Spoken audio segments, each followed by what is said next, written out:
to fix USB device not recognized in Windows. So let's get started. Firstly, the solution first one is try a different USB port.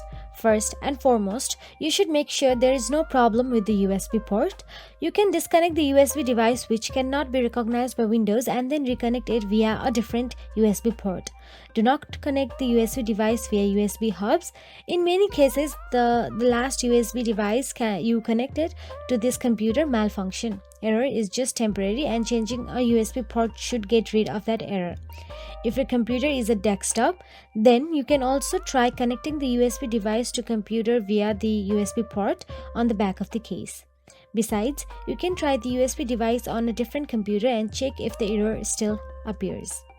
If that step does not work, then rescan the device in Device Manager. Log into Windows 10 or Windows 11 with your administrative account and open Run dialog via pressing Windows and R keys. Type devmgmt.msc in Run box and press Enter key, which opens Device Manager. You can also launch Device Manager by right-clicking the Start button, choosing Device Manager. In Device Manager, click Action menu and select Scan for Hardware Changes option. Then System will try to connect to any new devices connected to your PC. If your USB device still cannot be recognized after scanning, you should go on trying other solutions. The next one is Update USB device drivers.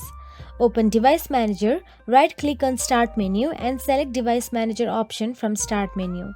If you are using Windows 7, you need to right-click on Computer icon and select Manage, after which you can select Device Manager. Browse and expand Universal Serial Bus Controllers and you can find the devices tagged as unknown devices. Right-click on the unknown device and select Properties, then select Driver tab from the Properties windows. Click Update Driver button and click OK button. When you are asked how to do with drivers, choose Search automatically for drivers on the popped-up window. Then Windows will search your computer for the best available driver and install it on your device.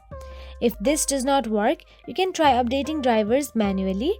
Go to the website of the device's manufacturer and download the latest drivers. Then run the driver installer to get drivers installed, after which you need to restart computer. So that is it.